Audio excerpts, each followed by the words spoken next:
ಕೃಷ್ಣ ಹಿಂದೂಗಳ ಅಚ್ಚುಮೆಚ್ಚಿನ ದೇವಾನುದೇವತೆಗಳಲ್ಲಿ ಒಬ್ಬರು. ಧರ್ಮಗ್ರಂಥಗಳಲ್ಲಿ, ಪುರಾಣಗಳಲ್ಲಿ ಶ್ರೀಕೃಷ್ಣನ ಕುರಿತು ಹಲವು ಕಥೆಗಳು, ಉಲ್ಲೇಖಗಳಿವೆ. ಈ ಪೈಕಿ ಕೃಷ್ಣ ಶಮಂತಕಮಣಿಯ ಕಥೆಯೂ ಸಹ ಒಂದು. ಶಮಂತಕಮಣಿಯ ಕಾರಣದಿಂದಾಗಿ ರಾಜ ಸತ್ರಜಿತ್ ಭಗವಾನ್ ಕೃಷ್ಣನನ್ನು ಅವಹೇಳನ ಮಾಡಿದನೆಂದು ಸುಖದೇವ ಗೋಸ್ವಾಮಿ ರಾಜ ಪರೀಕ್ಷಿತ್ ಎದುರು ಪ್ರಸ್ತಾಪಿಸಿದರು. ಬಳಿಕ ಈ ಘಟನೆಯ ವಿವರಗಳನ್ನು ಕೇಳಲು ಕುತೂಹಲಗೊಂಡು ರಾಜ ಪರೀಕ್ಷಿತ ಸುಖದೇವ ಗೋಸ್ವಾಮಿಯನ್ನು ಕೇಳಿದಾಗ ಸುಖದೇವ ಗೋಸ್ವಾಮಿ ಈ ಕಥೆಯನ್ನು ವಿವರಿಸುತ್ತಾರೆ. ಈ ಕಥೆ ಬಗ್ಗೆ ನಿಮಗೂ ಕುತೂಹಲ ಇದ್ದರೆ ಕಥೆಯನ್ನು ಪೂರ್ತಿಯಾಗಿ ಕೇಳಿ. ರಾಜ ಸತ್ರಜಿತ್ ತನ್ನ ಅತ್ಯುತ್ತಮ ಹಿತೈಷಿ ಸೂರ್ಯದೇವನ ಕೃಪೆಯಿಂದ ಶಮಂತಕಮಣಿಯನ್ನು ಪಡಿತಾನೆ. ನಂತರ ರತ್ನವನ್ನು ಹಾರಕ್ಕೆ ಜೋಡಿಸಿ ಕುತ್ತಿಗೆಗೆ ಹಾಕಿಕೊಂಡ ಸತ್ರಜಿತ್ ದ್ವಾರಕಾಗೆ ಪ್ರಯಾಣ ಬೆಳೆಸಿದರು. ಆದರೆ ಅಲ್ಲಿನ ನಿವಾಸಿಗಳು ಅವನು ಸ್ವತಃ ಸೂರ್ಯದೇವರೆಂದು ಭಾವಿಸಿ ಕೃಷ್ಣನ ಬಳಿಗೆ ಹೋಗಿ ಭಗವಾನ್ ಸೂರ್ಯ ತನ್ನ ಪ್ರೇಕ್ಷಕರನ್ನು ಕರೆದುಕೊಂಡು ಬರಲು ಬಂದಿದ್ದಾನೆಂದು ತಿಳಿಸ್ತಾರೆ. ಆದರೆ ಕೃಷ್ಣನು ಆತ ಸೂರ್ಯನಲ್ಲ, ರಾಜ ಸತ್ರಜಿತ್ ಎಂದು ಉತ್ತರಿಸಿದರು.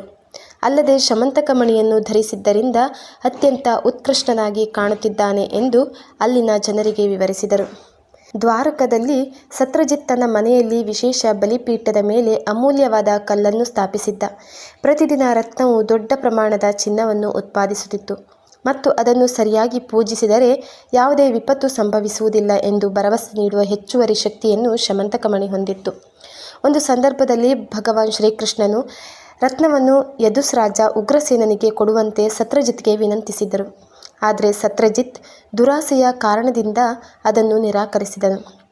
ಸ್ವಲ್ಪ ಸಮಯದ ನಂತರ ಸತ್ರಜಿತ್ನ ಸಹೋದರ ಪ್ರಸೇನ ಕುದುರೆಯ ಮೇಲೆ ಬೇಟೆಯಾಡಲು ಊರು ಬಿಟ್ಟಿದ್ದು ಕುತ್ತಿಗೆಗೆ ಶಮಂತಕ ರತ್ನವನ್ನು ಧರಿಸಿದ್ದನು. ಆದರೆ ಮಾರ್ಗದಲ್ಲಿ ಸಿಂಹವು ಪ್ರಸೇನನನ್ನು ಕೊಂದು ರತ್ನವನ್ನು ಪರ್ವತ ಗುಹೆಯೊಂದಕ್ಕೆ ಕೊಂಡೊಯ್ದಿತ್ತು. ಅಲ್ಲಿ ಕರಡಿಗಳ ರಾಜ ಜಾಂಬವಂತ ವಾಸಿಸುತ್ತಿದ್ದನು. ಜಾಂಬವಂತ ಸಿಂಹವನ್ನು ಕೊಂದು ತನ್ನ ಮಗನಿಗೆ ಆಟವಾಡಲು ರತ್ನವನ್ನು ಕೊಟ್ಟನು. ರಾಜ ಸತ್ರಜಿತ್ನ ಸಹೋದರ ಹಿಂದಿರುಗದೇ ಇದ್ದಾಗ ರಾಜನು ಶ್ರೀಕೃಷ್ಣನು ಶಮಂತಕಮಣಿಗಾಗಿ ಅವನನ್ನು ಕೊಂದನೆಂದು ಭಾವಿಸಿದನು. ಶ್ರೀಕೃಷ್ಣನು ಸಾಮಾನ್ಯ ಜನರಲ್ಲಿ ಹರಡುತ್ತಿದ್ದ ಈ ವದಂತಿಯನ್ನು ಕೇಳಿ ಮತ್ತು ತನ್ನ ಮೇಲಿನ ಕಳಂಕವನ್ನು ತೆಗೆದುಹಾಕಲು ಕೃಷ್ಣನು ಕೆಲವು ನಾಗರಿಕರೊಂದಿಗೆ ಪ್ರಸೇನನನ್ನು ಹುಡುಕಲು ಹೋದನು. ಆ ವೇಳೆ ಪ್ರಸೇನ ಹೋದ ಮಾರ್ಗದಲ್ಲಿ ಕೃಷ್ಣ ಹೋದಾಗ ಆತನ ಮೃತದೇಹ ಮತ್ತು ಕುದುರೆಯು ಬಿದ್ದಿರುವುದನ್ನು ನೋಡಿದರು. ಬಳಿಕ ಜಾಂಬವಂತ ಕೊಂದಿದ್ದ ಸಿಂಹದ ಶವವನ್ನು ಅವರು ನೋಡಿದರು.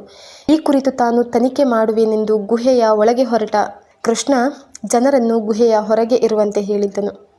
ಕೃಷ್ಣ ಜಾಂಬವಂತನ ಗುಹೆಯನ್ನು ಪ್ರವೇಶಿಸಿದಾಗ ಮಗುವಿನ ಪಕ್ಕದಲ್ಲಿದ್ದ ಶಮಂತಕಮಣಿಯನ್ನು ನೋಡಿದನು. ಆದರೆ ಕೃಷ್ಣ ಆಭರಣವನ್ನು ತೆಗೆದುಕೊಳ್ಳಲು ಪ್ರಯತ್ನಿಸಿದಾಗ ಮಗುವನ್ನು ನೋಡಿಕೊಳ್ಳುತ್ತಿದ್ದ ದಾದಿ ಅದನ್ನು ನೋಡಿ ಕೂಗಿಕೊಂಡಳು. ಕೂಗನ್ನು ಕೇಳಿದ ಜಾಂಬವಂತ ತಕ್ಷಣವೇ ಸ್ಥಳಕ್ಕೆ ಬಂದ. ಆದರೆ ಕೃಷ್ಣನನ್ನು ಸಾಮಾನ್ಯ ಮನುಷ್ಯನೆಂದು ಪರಿಗಣಿಸಿದ ಜಾಂಬವಂತ ಅವನೊಂದಿಗೆ ಯುದ್ಧ ಮಾಡಲು ಪ್ರಾರಂಭಿಸಿದನು. 28 ದಿನಗಳ ಕಾಲ ನಿರಂತರವಾಗಿ ಅವರು ಹೋರಾಡಿದ್ದು ಕೊನೆಗೆ ಜಾಂಬವಂತ ಭಗವಂತನ ಹೊಡೆತದಿಂದ ದುರ್ಬಲನಾದನು. ನಂತರ ಕೃಷ್ಣನು ಪರಮಾತ್ಮನ ಸರ್ವೋಚ್ಚ ವ್ಯಕ್ತಿತ್ವ ಎಂದು ಅರ್ಥ ಮಾಡಿಕೊಂಡ ಜಾಂಬವಂತ ಶ್ರೀಕೃಷ್ಣನನ್ನು ಸ್ತುತಿಸಲು ಪ್ರಾರಂಭಿಸಿದನು. ಈ ವೇಳೆ ಭಗವಂತನು ತನ್ನ ಕಮಲದ ಕೈಯಿಂದ ಜಾಂಬವಂತನನ್ನು ಮುಟ್ಟಿ ಅವನ ಭಯವನ್ನು ಹೋಗಲಾಡಿಸಿದನು. ನಂತರ ಶಮಂತಕಮಣಿಯ ಬಗ್ಗೆ ಎಲ್ಲವನ್ನು ವಿವರಿಸಿದನು. ಹೀಗಾಗಿ ಜಾಂಬವಂತ ಶ್ರೀಕೃಷ್ಣನಿಗೆ ಶಮಂತಕಮಣಿಯನ್ನು ಸಂತೋಷದಿಂದ ಅರ್ಪಿಸಿದ. ಜೊತೆಗೆ ತನ್ನ ಅವಿವಾಹಿತ ಪುತ್ರಿ ಜಾಂಬವತಿಯನ್ನು ಕೊಟ್ಟು ಮದುವೆ ಮಾಡಿಸಿದ. ಈ ಮಧ್ಯೆ ಕೃಷ್ಣನು ಗುಹೆಯಿಂದ ಹೊರಬರಲು ಕಾದಿದ್ದ ಜತೆಗಾರರು 12 ದಿನಗಳ ಬಳಿಕ ನಿರಾಶೆಯಿಂದ ದ್ವಾರಕಾಗೆ ಹಿಂದಿರುಗಿದರು. ಕೃಷ್ಣನ ಎಲ್ಲ ಸ್ನೇಹಿತರು ಮತ್ತು ಕುಟುಂಬ ಸದಸ್ಯರು ತೀವ್ರ ದುಃಖಿತರಾಗಿದ್ದರು ಮತ್ತು ಶ್ರೀಕೃಷ್ಣ ಸುರಕ್ಷಿತವಾಗಿ ಮರಳಲಿ ಎಂದು ದುರ್ಗಾದೇವಿಯನ್ನು ಪೂಜಿಸಲು ಪ್ರಾರಂಭಿಸಿದರು. ಅವರು ದುರ್ಗಾ ಆರಾಧನೆಯನ್ನು ಮಾಡುತ್ತಿರುವಾಗಲೇ ಕೃಷ್ಣನು ತನ್ನ ಪತ್ನಿ ಜಾಂಬವತಿಯ ಜೊತೆ ದ್ವಾರಕಾ ನಗರವನ್ನು ಪ್ರವೇಶಿಸಿದರು. ಬಳಿಕ ರಾಜನ ಆಸ್ಥಾನಕ್ಕೆ ಸತ್ರಜಿತ್ನನ್ನು ಕರೆಸಿಕೊಂಡು ನಡೆದ ಕತೆ ಎಲ್ಲವನ್ನು ಹೇಳಿ ಶಮಂತಕಮಣಿಯನ್ನು ವಾಪಸ್ ಮಾಡಿದನು.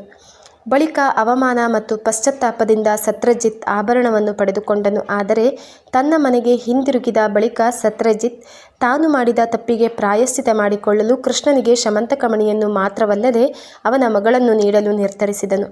ದೈವಿಕ ಗುಣಗಳನ್ನು ಹೊಂದಿದ್ದ ಸತ್ರಜಿತ್ ಅವರ ಮಗಳು ಸತ್ಯಭಾಮನ ಕೈಯನ್ನು ಶ್ರೀಕೃಷ್ಣ ಹಿಡಿದನು. ಆದರೆ ಶಮಂತಕಮಣಿಯನ್ನು ನಿರಾಕರಿಸಿದ ಶ್ರೀಕೃಷ್ಣ ರಾಜ ಸತ್ರಜಿತ್ಗೆ ಪುನಃ ಹಿಂದಿರುಗಿಸಿದನು.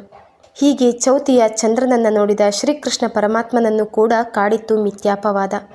ಇದಾಗಿತ್ತು ಇವತ್ತಿನ ವಿಡಿಯೋ ಹೇಗಿತ್ತು ಅಂತ ಕಮೆಂಟ್ ಮಾಡಿ. ಇಷ್ಟ ಆಗಿದ್ದರೆ ಲೈಕ್ ಮಾಡಿ. ಇದೇ ತರಹ ಪುಟ್ಟ ಕಥೆಗಳಿಗಾಗಿ ಚಾನಲನ್ನು ಸಬ್ಸ್ಕ್ರೈಬ್ ಮಾಡ್ಕೊಳ್ಳಿ. Thank you.